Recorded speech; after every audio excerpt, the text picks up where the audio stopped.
Hello दोस्तों, good morning, सुप्रभात।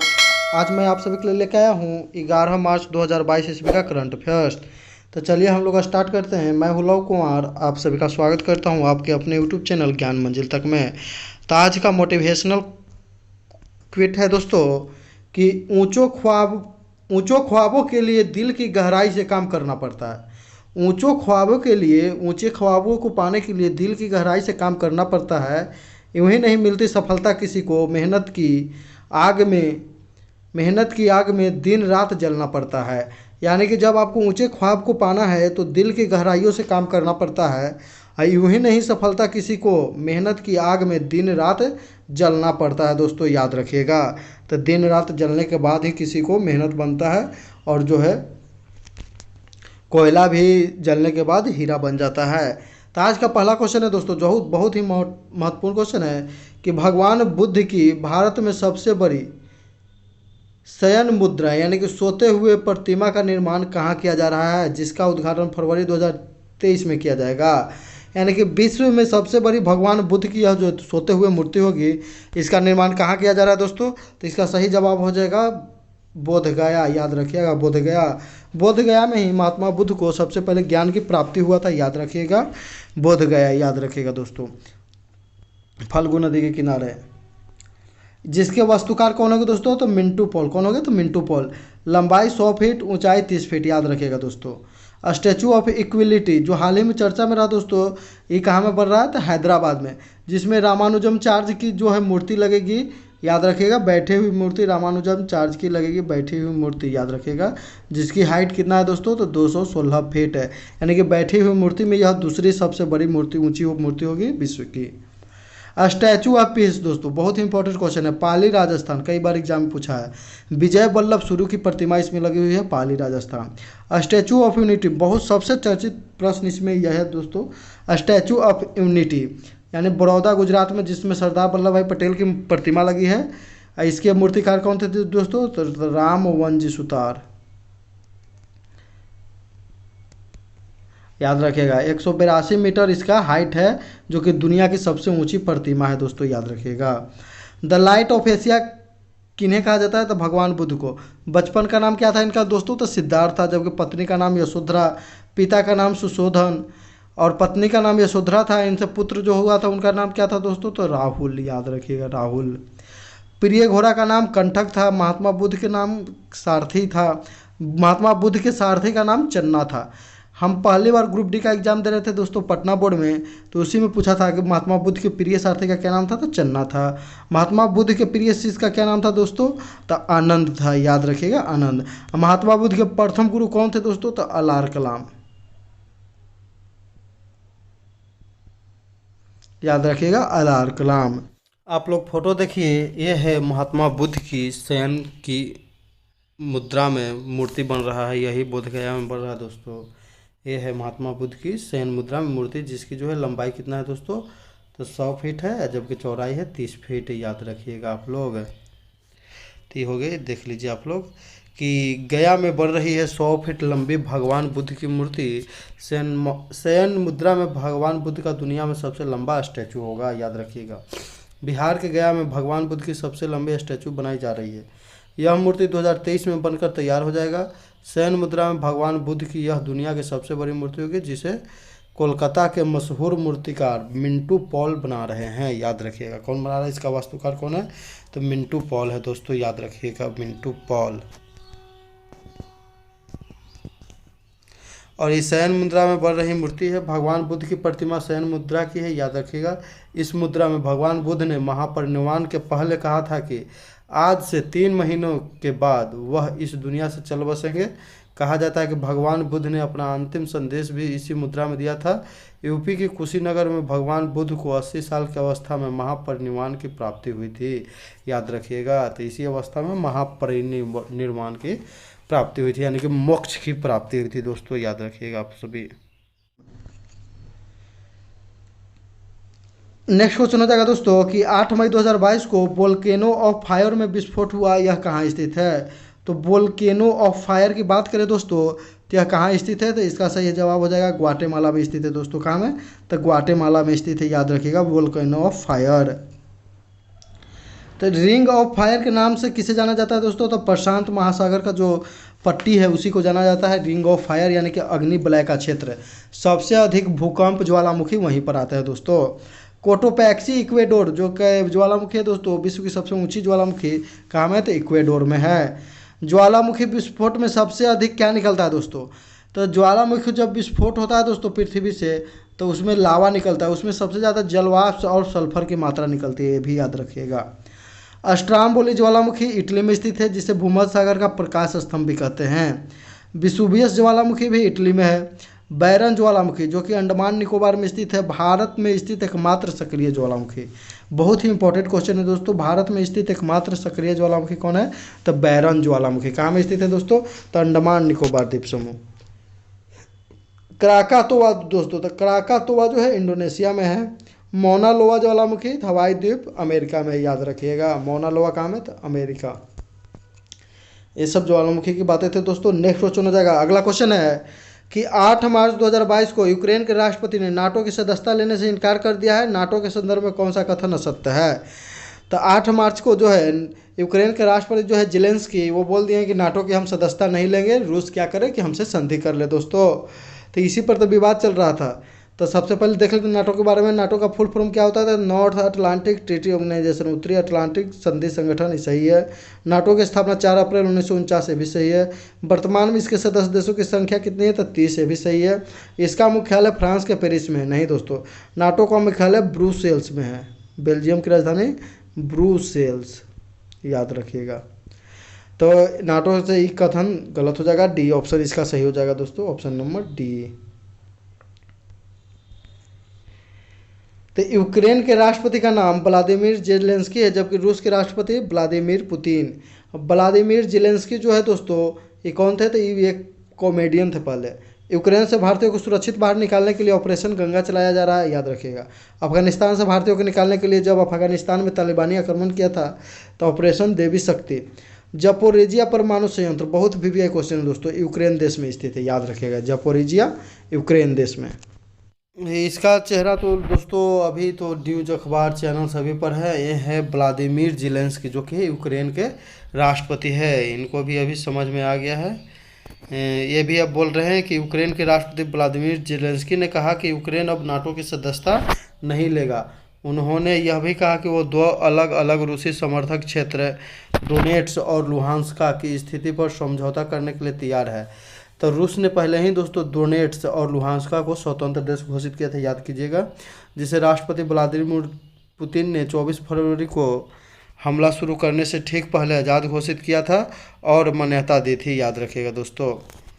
Report के मुताबिक जो है जेलेंस्की ने कहा कि नाटो जो है यूक्रेन को स्वीकार करने के लिए तैयार नहीं है। गठबंधन नाटो की विवादास्पद चीज़ों और रूस के साथ टकराव से डरता है। नाटो की सदस्यता का जिक्र करते हुए जेलेंस्की ने कहा कि वह ऐसे देश का राष्ट्रपति नहीं बनना चाहते जो घुटनों के बल कुछ मांग रहा है दोस्तों, याद रखिएगा। नाटो से क्या है दोस्तों? तो नाटो से जो है रूस अपने आप को खतरा मानता है। रूस ने कहा कि वह नहीं चाहता कि पड़ोसी यूक्रेन नाटो में शामिल हो। रूस नाटो के विस्तार को एक खतरे के रूप में देखता है, क्योंकि वह अपने दरवाजे पर इस नई पश्चिमी सहयोगी की सेना नहीं चाहता है दोस्तों, याद रखिएगा। तो यही इसीलिए चाहते हैं व्लादिमीर पुतिन के नाटो में शामिल नहीं हो यूक्रेन दोस्तों। नेक्स्ट क्वेश्चन हो जाएगा दोस्तों कि झरोखा जो हाल ही में खबरों में रहा किससे संबंधित है, याद रखिएगा, किससे संबंधित है। झरोखा जो हाल ही खबरों में रहा किससे संबंधित है दोस्तों? तो झरोखा जो दोस्तों पूरे भारत में चालू किया, यह संबंध किससे? तो कला और संस्कृति से, याद रखिएगा, कला और संस्कृति से संबंधित है झरोखा। तो झरोखा कार्यक्रम भी पहले टीवी पर देता था दोस्तों, याद होगा। तो संस्कृति मंत्रालय जो कि किशन रेड्डी जिसके मंत्री है के द्वारा झरोखा कार्यक्रम का पहला कार्यक्रम भारत में 8 मार्च 2022 को भोपाल में शुरू किया गया। कहाँ पर भी? वो भी तो कमलापति रेलवे स्टेशन पर, याद रखिएगा। भारत का पहला जो है वर्ल्ड क्लास स्टेशन कौन बनाया दोस्तों? तो कमलापति रेलवे स्टेशन। इसका पुराना नाम क्या था दोस्तों? तो हबीबगंज रेलवे स्टेशन था, याद रखिएगा। भारत का पहला world class railway station Kamlapati railway station. Naan Mudhalvan योजना कहाँ में दोस्तों? तो तमिलनाडु, याद रखिएगा, नाम मुदलयान योजना तमिलनाडु। MSME यानी कि माइक्रो स्मॉल मीडियम इंटरप्राइज यानी कि सूक्ष्म एवं लघु उद्योग मंत्रालय द्वारा महिलाओं को स्वरोजगार के अवसर और आत्मनिर्भर बनाने के लिए संभव और स्वावलंबन और समर्थ अभियान शुरू किया गया है। तीनों जो दोस्तों संभव, स्वावलंबन और समर्थ है, तीनों कौन मंत्रालय हो जाएगा? तो MSME, micro small medium enterprise. MSME के वर्तमान में मंत्री कौन है दोस्तों? तो कल भी बताए थे हम, नारायण राणे हैं, याद रखिएगा, नारायण राणे। अगला क्वेश्चन हो जाएगा दोस्तों कि 7 मई 2022 को शुरू की गई पेंशन दान करी योजना किस मंत्रालय से संबंधित है? तो पेंशन दान करी योजना का संबंध जो दोस्तों इसकी बात करें तो इसका संबंध हो जाएगा श्रम एवं रोजगार मंत्रालय, याद रखिएगा, श्रम एवं रोजगार मंत्रालय से इसका संबंध है। जैसे कि दोस्तों घर में जो लोग काम करने वाले थे, जैसे कि बाहर से ड्राइवर को रखते हैं या सफाई कर्मी को, तो जो भी सपोर्टिंग स्टाफ होता है तो उसको हम लोग उसमें पेंशन दान उसके जीवन में कर सकते हैं, याद रखिएगा। तो उसी के लिए शुरू किया गया है। श्रम एवं रोजगार मंत्री कौन है दोस्तों अभी? तो मंत्री भूपेंद्र यादव। आपके घर में जो ड्राइवर या सपोर्ट स्टाफ है उनके पेंशन में आप प्रीमियम की राशि में मदद कर सकते हैं। किस योजना में दोस्तों? तो श्रम योगी मानधन योजना जो चालू किया गया है, जिसमें 18 से 40 वर्ष के बीच के लोगों को जो है अकाउंट खोला जाएगा, जिसमें प्रीमियम की राशि 660 से जो है 2400 प्रति वर्ष रहेगा। 60 वर्ष पूरा होने के बाद दोस्तों, 60 वर्ष पूरा होने के पर पेंशन के रूप में 3000 प्रति माह दिया जाएगा। तो इसमें आप लोग दान कर सकते हैं। अंतर्राष्ट्रीय श्रम संगठन का मुख्यालय जिनेवा में, जिसकी स्थापना 1919 में हुआ था। महानिदेशक इसके कौन है? तो गे राइडर, याद रखिएगा दोस्तों। स्वनिधि योजना के तहत 10,000 की धनराशि ऋण के रूप में उपलब्ध होता है किसे? तो स्टील बेडर्स, जो स्टील का काम करते हैं दोस्तों, उन सभी को। तो स्वनिधि योजना, याद रखिएगा, 10,000 रुपये की धनराशि। अगला क्वेश्चन हो जाएगा दोस्तों कि प्रतिवर्ष नो स्मोकिंग डे कब मनाया जाता है? तो हाल ही में जो दोस्तों 9 तारीख को मनाया गया नो स्मोकिंग डे। तो नो स्मोकिंग डे की बात करें दोस्तों तो यह मार्च महीने का दूसरे बुधवार को मनाया जाता है, याद रखिएगा, मार्च महीने का दूसरे बुधवार, याद रखिएगा, दूसरे बुधवार को मनाया जाता है। इस बार नो स्मोकिंग डे 9 मार्च 2022 को मनाया गया। क्विट टोबैको ऐप हाल ही में किसने लॉन्च किया है दोस्तों? तो WHO जो दोस्तों है वर्ल्ड हेल्थ ऑर्गेनाइजेशन की स्थापना 7 अप्रैल 1948। देखिए यहाँ एच से होता है हेल्थ है, एच 8वां लेटर तो 8वां हो गया, तो 1948 दोस्तों, याद रखिएगा। इसका मुख्यालय कहाँ में दोस्तों? तो जिनेवा में है। WHO का अंतिम सदस्य कौन है दोस्तों? तो अफगानिस्तान है 160वां सदस्य। अगला क्वेश्चन हो जाएगा दोस्तों कि 8 मार्च 2022 को किस राज्य सरकार ने कौशल्या मातृत्व योजना की शुरुआत की है? तो कौशल्या मातृत्व योजना की बात करें दोस्तों तो इसकी शुरुआत की है छत्तीसगढ़ सरकार ने, याद रखिएगा, छत्तीसगढ़ सरकार ने। यानी कि जब दूसरी बच्ची का जन्म होगा, दूसरी बच्ची के जन्म पर जो है दोस्तों उसको बच्ची के भरण पोषण के लिए 5,000 रुपये जो है दिए जाएंगे सरकार की तरफ से। यानी दूसरी पुत्री के जन्म पर 5,000 की इनामी राशि दी जाएगी। छत्तीसगढ़ के मुख्यमंत्री कौन है दोस्तों? तो भूपेश बघेल। हाल ही में किस राज्य में रोजगार मिशन शुरू किया गया है? छत्तीसगढ़ में। छत्तीसगढ़ का गठन कब हुआ था दोस्तों? तो 2000 में। उस समय जो है झारखंड प्लस उत्तराखंड भी बना था 2000 में ही दोस्तों, याद रखिएगा, 3 राज्य में बटे थे। इंदिरा गांधी मातृत्व पोषण योजना के तहत राजस्थान में दूसरी संतान के जन्म पर 6,000 रुपये सहायता राशि दिया जाता है, ये भी ध्यान में रखिएगा दोस्तों।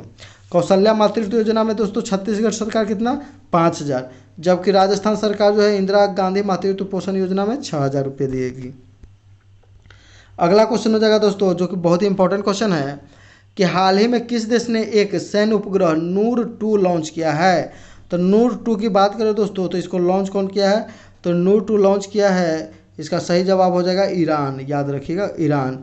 ईरान ने ही जो दोस्तों होप मिशन भी लॉन्च किया था मंगल ग्रह के लिए, जिसमें जो है जापान सहायता किया था उसको। यह सैटेलाइट 500 किलोमीटर ऊपर स्थापित किया जाएगा। नूर का अर्थ होता है प्रकाश। चाबहार बंदरगाह कहाँ है दोस्तों? तो चाबहार बंदरगाह जो है ईरान में हो जाएगा दोस्तों, ईरान नहीं, ईरान। भारत के द्वारा विकसित किया गया है। ईरान में रामसर जगह है, रामसर साइट, जो 2 फरवरी 1971 ईस्वी को वहाँ पर सम्मेलन हुआ, बैठक हुआ, उसे रामसर कन्वेंशन के नाम से जाना जाता है। रामसर जो है एक आर्द्र भूमि क्षेत्र है। भारत में रामसर साइट की संख्या कितनी है? तो 49। बिहार में जो है एकमात्र रामसर साइट है दोस्तों, याद रखिएगा। तो काबर तल जो झील है वह रामसर साइट है, बिहार का एकमात्र। खैबर बस्टर मिसाइल को किस देश ने लॉन्च किया? तो ईरान ने। PSLV C-52 जो कि लॉन्च व्हीकल से हाल ही में जो है इसरो के द्वारा, किसके द्वारा दोस्तों, तो इसरो के द्वारा अर्थ ऑब्जर्वेशन सैटेलाइट 04 को 14 फरवरी 2022 को लॉन्च किया गया है। और दोस्तों अगर ईरान की बात करें तो ईरान ने सीमोर्ग नामक सुपर कंप्यूटर भी बनाया है। फारस की खाड़ी और ओमान के सागर को अलग कौन करता है या जोड़ता कौन है, तो हरमुज की जल संधि, याद रखिएगा हरमुज। अगला क्वेश्चन हो जाएगा दोस्तों कि मार्च 2022 में किसे फाइनेंशियल एक्शन टास्क फोर्स का अध्यक्ष बनाया गया है। फाइनेंशियल एक्शन टास्क फोर्स यानी कि FATF है, जो कि आतंकवादियों के फंडिंग पर रोक लगाता है, उसके पैसा रुपया देने पर रोक लगाता है। तो इसमें जो है एगो ग्रे लिस्ट होता है, एगो ब्लैक लिस्ट होता है, याद रखिएगा। तो हाल ही में इसके अध्यक्ष कौन बन गए हैं दोस्तों, तो याद रखिएगा टी राजा कुमार। अगर टी राजा कुमार की बात करें तो इनका पूछेगा संबंध किस देश से, तो दोस्तों तो इनका संबंध हो जाएगा सिंगापुर से, याद रखिएगा टी राजा कुमार। तो FATF, तो टी से टी राजा कुमार। स्थापना इसका जो होता है 1989 में होता है, जिसमें 39 देश सदस्य, इसमें भारत भी सदस्य, याद रखिएगा। पेरिस इसका फ्रांस में राजधानी मुख्यालय है। इसका मुख्य कारण है जो है आतंकवादियों को फंडिंग को रोकना। सिम्बेक्स युद्ध अभ्यास भारत और श्रीलंका के बीच होता है। हाल ही में जो दोस्तों FATF के ग्रे लिस्ट में किसे शामिल किया गया है, तो UAE को। UAE को किस लिए शामिल किया गया दोस्तों, क्योंकि कहा गया कि आतंकवादियों का पैसा जो है यहीं पर रखा जाता है। इसमें पाकिस्तान पहले से ही शामिल है, तुर्की भी शामिल है।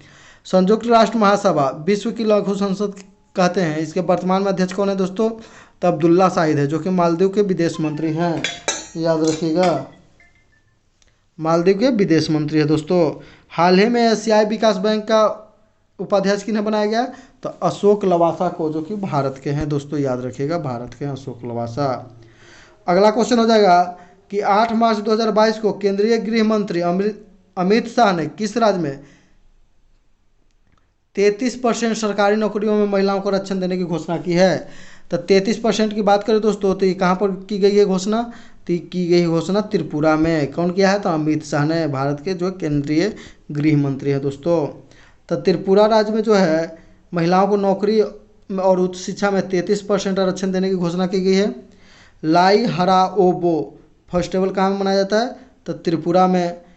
कोक बरोक राज्य की मूल भाषा है किस राज्य की, तो त्रिपुरा की, ये भी ध्यान में रखिएगा। त्रिपुरा में हाल ही में जो है त्रिपुरा राज्य के अंदर प्रोजेक्ट हैंड्रे शुरू किया गया था, जो कि विद्या ज्योति स्कूलों में आरंभ किया गया, यानी कि स्कूलों को इंफ्रास्ट्रक्चर ढांचा को जो है बढ़ाना था, याद रखिएगा। महाराजा वीर विक्रम एयरपोर्ट का उद्घाटन कहाँ में किया गया, तो त्रिपुरा के अगरतला में। बहुत ही इंपॉर्टेंट क्वेश्चन है, महाराजा वीर विक्रम एयरपोर्ट, याद रखिएगा। The hundred.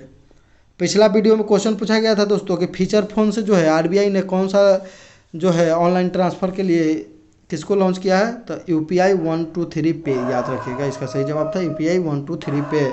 सही उत्तर देने वाले लोग हैं पृथ्वीराज, आयुष वर्मा, KIT 2007, सुनीता देवी, शिवानी सिन्हा। इन सभी को ढेरों सारी शुभकामनाएं एवं बधाई। आज का क्वेश्चन रहेगा दोस्तों, जिसका आप लोग कमेंट करके जवाब दीजिएगा कि भगवान बुद्ध की शयन की मुद्रा में विश्व की सबसे लंबी मूर्ति कहाँ में बन रही है। यानी कि भगवान बुद्ध के सोते हुए मूर्ति, विश्व की सबसे लंबी मूर्ति कहाँ में बन रही है दोस्तों, जिसकी लंबाई है 100 फीट और चौड़ाई हो जाएगा कैसे, ये 100 फीट हो गया, चौड़ाई हो जाएगा 30 फीट दोस्तों। वीडियो को पूरा देखने के लिए दोस्तों धन्यवाद। वीडियो पर यदि आप नए हैं तो कृपया चैनल को सब्सक्राइब कर ले, वीडियो को शेयर कर दे और लाइक कर दे। वीडियो को पूरा देखने के लिए दोस्तों धन्यवाद। जय हिंद, जय भारत, वंदे मातरम दोस्तों।